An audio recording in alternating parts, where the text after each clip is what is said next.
निकल गया। हाँ। एक बार राधा कृष्ण की जय कर लीजिए। प्रेम से बोलिए राधा कृष्ण भगवान की जय। जोर से बोलिए जिसमें कि ऊंचे स्वर में। हाँ। राजा दीर्घधनवा की कथा है। ऋषि कहने लगे कि हे सूत जी, राजा दीर्घधनवा को विष्णु भगवान बोले ना, पुरुषोत्तम ऐसा मास के देखिएगा अच्छा, सेवन चुप, से बोलो नहीं।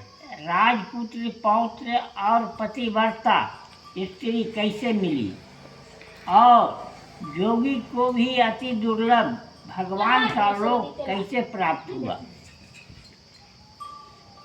इस इतिहास को आप विस्तार से कहिए। सूत जी कहने लगे, हे ऋषियों, आकाश गंगा की तरह पवित्र करने वाली बाहर रखो। सुंदर दीर्घधनवा की प्राचीन कथा मैं तुमसे कहता हूँ। हृदय है देश का चित्रधनवा नाम से विख्यात राजा हुआ, जिसका पुत्र महातेजस्वी, सब गुणों से मुक्त, सत्य बोलने वाला, धार्मिक दीर्घधनवा नाम से विख्यात हुआ। वह दीर्घधनवा अंगों सहित चारों वेदों को पढ़कर विधि पूर्वक गुरु जी के पूजा कर दक्षिणा देकर पिता के नगर को गया। अपने नगर में रहने वालों के नेत्रों को आनंद उत्पन्न करते हुए उसने अपने पिता चित्रधनवा को भी प्रसन्न किया। अब राजा चित्रधनवा अपने मन में विचार करने लगा कि स्त्री घर पुत्रादि छोड़कर मुझको भी वन में जाकर हरि का भजन करना चाहिए। ऐसा मन में विचार कर समर्थ राजा दीर्घधनवा को राजपाट सौंप कर बीरकत हो पुला ऋषि के आश्रम को चला गया। दीर्घधनवा ने जब अपने पिता की मृत्यु को सुना, तब अपने पिता की अर्धदेह क्रिया की, फिर नगर में राज करने लगा। राजा दीर्घधनवा की गुण सुंदरी नाम की स्त्री थी। उसके 4 पुत्र थे। चारुमती नाम की एक कन्या उत्पन्न हुई। उसके पुत्र चित्रबाग, मणिमान और चित्रकुंडल नामों से विख्यात हुए। श्री नारायण कहने लगे कि एक समय सोते हुए उस राजा ने के मन में यह विचार उत्पन्न हुआ कि मेरा यह सब वैभव किस पुण्य के प्रताप से हुआ। न मैंने कोई तप किया, न दान किया, न कुछ हवन किया। अपने इस भाग का कारण किससे पूछूं? राजा के इसी विचार में सारी रात्रि व्यतीत हो गई।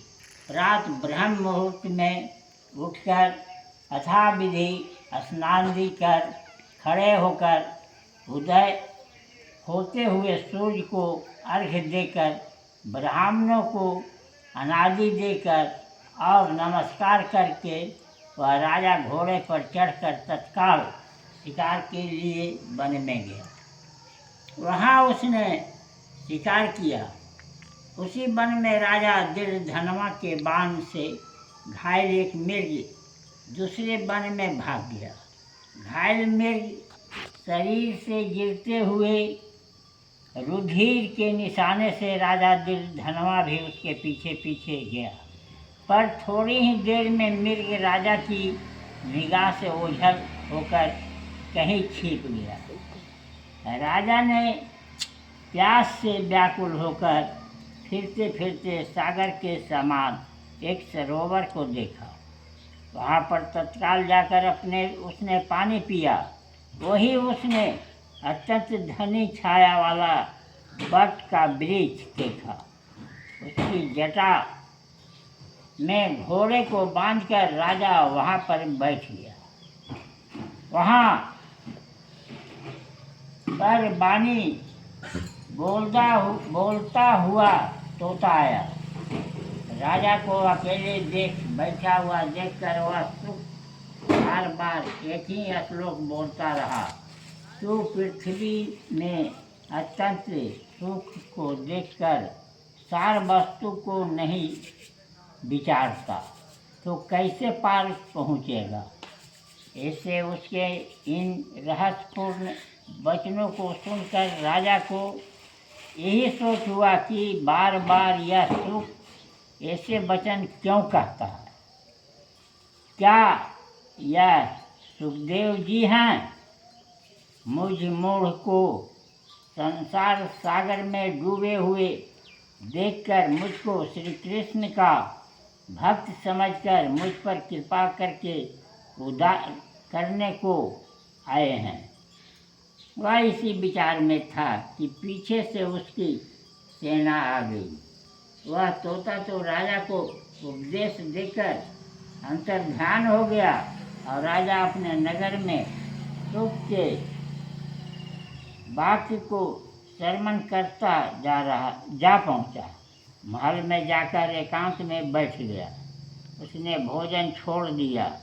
वह निर्दाहित ही पड़ा रहता, किसी से बोले नहीं। रानी ने आकर उसे प्रेम सहित कहा, उठो, उदास क्यों हो? किंतु राजा न बोला। स्त्री का प्रेम निवेदन ठुकराकर राजा बहुत समय ऐसे ही चिंतित और दुखी रहा। प्रेम से बोले पुरुषोत्तम मास की जय, वृंदावन विहारी लाल लाल की